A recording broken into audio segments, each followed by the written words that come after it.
What is going on, guys? Meteorologist Jonathan Kegges back with you on a Trivia Tuesday. It is another cold night in Central Florida. It's our last really cold night, I think, for a while, maybe of the season, at least getting into the 30s.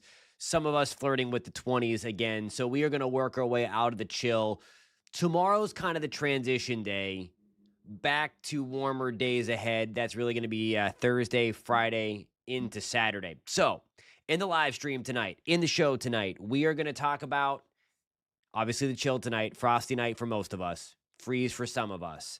Then we're going to talk about rain chances. They are on the rise for the weekend. Obviously, we all know we desperately need the rain. So we're going to increase those rain chances for the weekend. So we're going to get all into that. We're taking a live look at snowy Boston after they are trying to dig out of 20-plus inches of snow. Holopop, not snowy, but certainly chilly. Free Thinker, hope you're doing well tonight. Melissa, hope you're doing well. Kevin, good to see you, my friend. It is a great night. Thanks for being here. I'm doing well. Hope you're doing well also, Melissa. How are you? All right. So here was where we stand before we get into the trivia question. It of course, has to do with snow after a ridiculous nor'easter. But we'll get into that before our first break coming up in about 5 minutes, give or take. Temperatures taking the tumble tonight. So it is 46 in Orlando right now. It's 40 in Tallahassee. We have clear skies, calm winds tonight, and that is going to allow our temperatures to fall really, really fast. It might, on the sneaky side, this is kind of one of the nights that I really love to forecast the weather because it's a challenge, and I'll get to that part in just 1 second. But I want to talk about some of the impacts to you guys. Freeze warning in play for Marion County, for Putnam County, Alachua County, and north on the west side of Duval, everybody in the purple shaded area. That is where we have a freeze warning in play. That means we have a shot to get to 32 degrees or colder. If anybody has any plants that might be living still from last night, certainly a few weeks ago to start February, cover them up, bring them in one more night. I think we're going to get out of this. Frost advisory also in play. It's that blue shaded area, and that is going to be for everybody. So this also going to apply to if you park outside. You might need to scrape if you are up before the sun gets up tomorrow morning. Clear skies, calm winds, perfect ingredients for that to happen. That frost advisory, by the way, extends way down into Lake Okeechobee in south. It's pretty crazy cold. Okay, so tomorrow morning, this is where I'm getting at. We have a shot, I think, I-75 to I-4 to be just as cold, if not even colder. Now, this is like a sneaky kind of cold, and the reason for that is oftentimes when you're looking at model guidance, when there is a nice big chunk of high pressure, the chill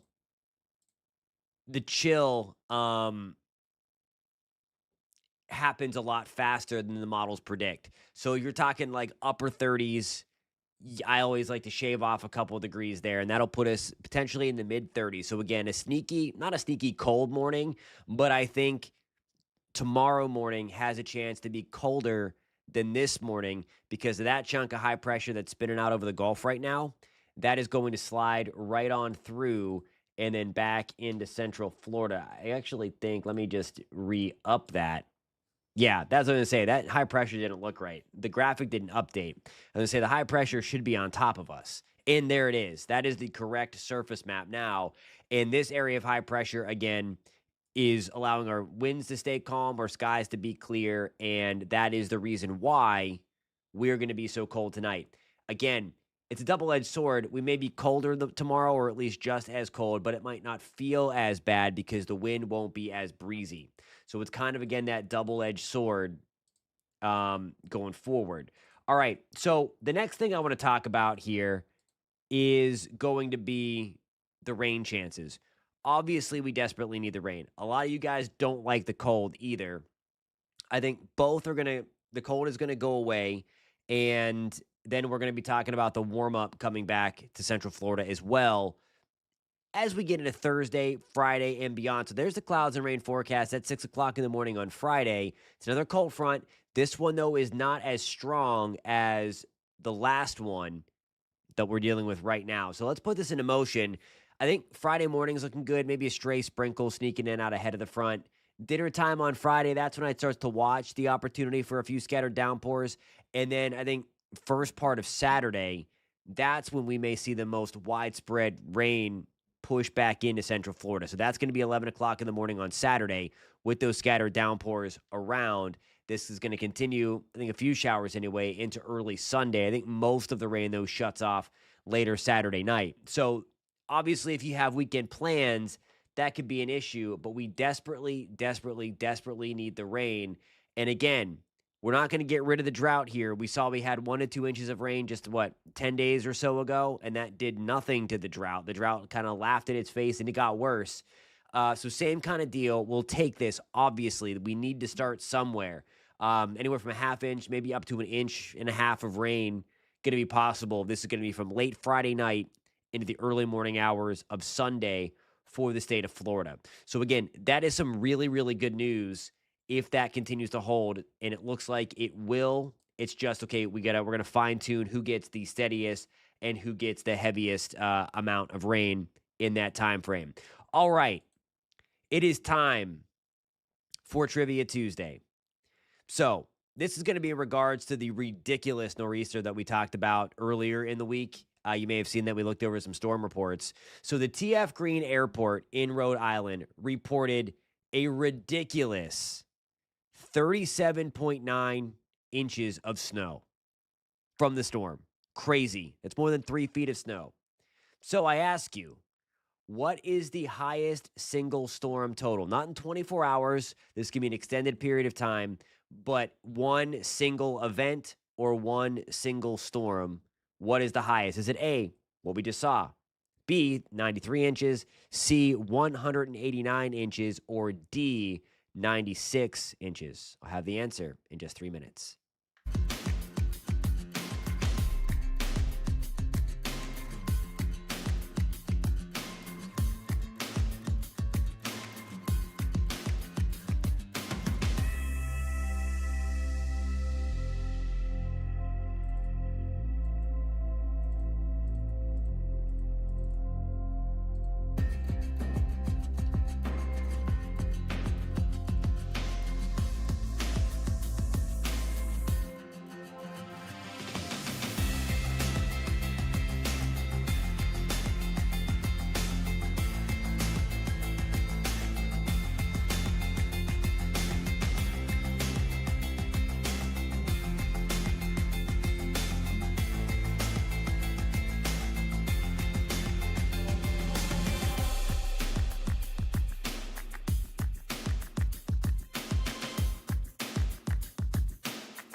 Alrighty, guys, welcome back to News 6 Weather Live at 9:30. Coming at you live every single night, Monday through Friday at 9:30. It's, of course, Trivia Tuesday.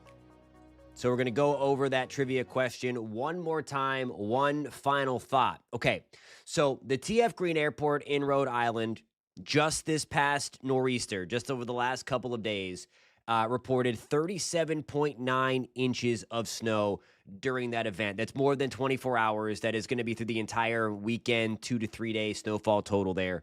37.9 inches. So on record, what is the highest single storm total or event total? Is it A, 37.9, what we just saw? Is it B, 93 inches? Is it C, 189 inches? Or is it D, 96 inches? So we had a couple A's in there.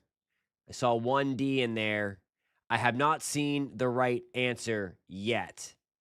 It is C, 189 inches of snow during one single snowstorm. I also mentioned the word event. So that was kind of your clue there. It's one single snowstorm or event.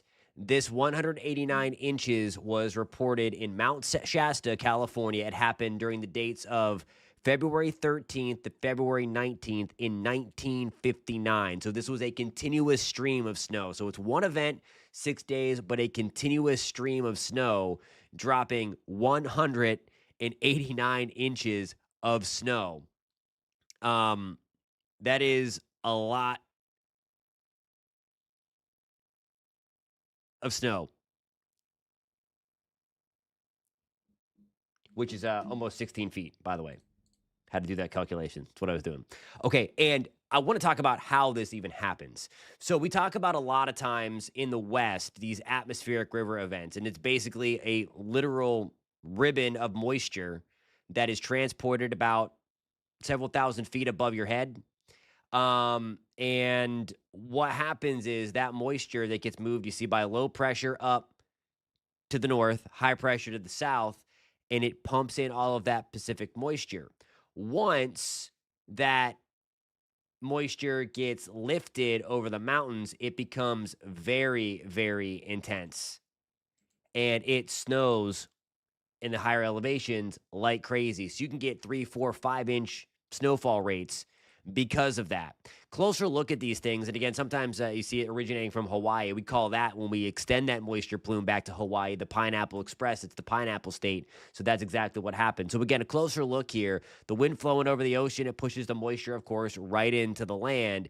In the topography of the West, that then gets lifted. So you see here, the stronger winds create those narrow bands. We call them atmospheric rivers because they can transport, and they do transport, more water than what the Mississippi River does. So you see the rainfall intensifies as it goes into the coast. And then once it runs into the mountains, and in this case, the Sierra Nevada, it gets lifted, and that creates these very, very intense snowfall rates that we can get in extreme cases, but we can get 15 feet of snow in one setting. So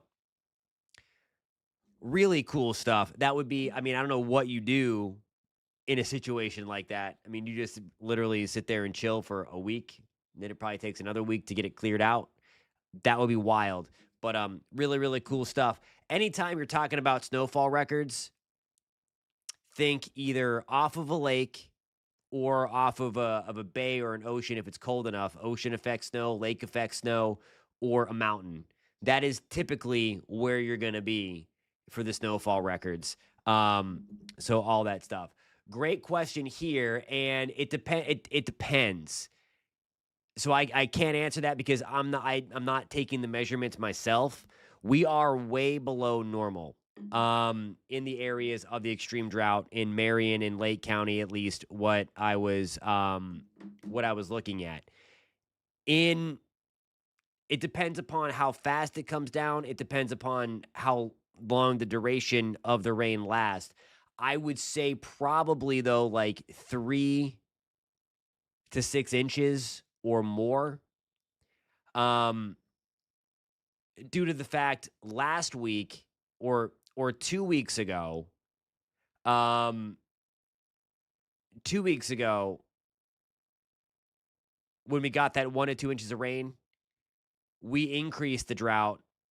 Well, not we, the USDA, the drought itself increased from that severe drought to an extreme drought, and that was after 1 to 2 inches of rain. Wild. The next question is how likely is how likely is the drought to expand to exceptional? It's going to depend upon how much rain we get this weekend and if we get back into a wetter pattern. There are indications we might be able to get into a more stormy pattern, and that would have to hold. So there is where we have the extreme drought, the northern side of the state through the southern side of the state. The severe drought is in the orange, and that kind of beige color is the moderate drought. So in order to get an exceptional drought, I mean, we're really going to have, I mean, we're pretty dry already.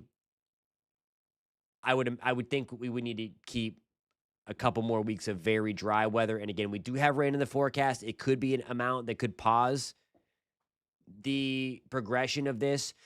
But I want to remind everybody too that we last year didn't get into the extreme drought until like late March. So we have a worse drought than we did last year, earlier than last year. So I think it's fairly likely that some parts of the state, if not even parts of Central Florida where we had the extreme drought already, by the end of March or April, find themselves back into the exceptional side. Melissa, it's a weird question. Nobody's gonna know that. It was more of a teaching thing, and if you guessed right, you guessed right. I just want to put that out there. It's gonna be in the mid-30s tomorrow morning in New Smyrna. Alrighty, guys, I have to get my second break in. When we come back, I have time for just a couple more minutes, and then I have to run to go get ready for News 6 at 10. I'll see you in about 3 minutes.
Alrighty, guys. So one more cold night tonight. Frost advisory in play for all of Central Florida, with the exception of Marion County. But we have a freeze warning there, which is a little bit worse because we are going to be colder there. So the plants are probably already dead again. If you have the potted stuff, bring them in if they're sensitive for sure, because we do have the opportunity and likelihood for frost. And that might leave you some extra time again for the morning commute. If you park outside, you might need to scrape the windshield. Do not drive when you have frost covered windshields. That is really, really bad. But we could see that on a widespread scale tomorrow afternoon. Alrighty, guys, I have to go get ready for a new 6 at 10.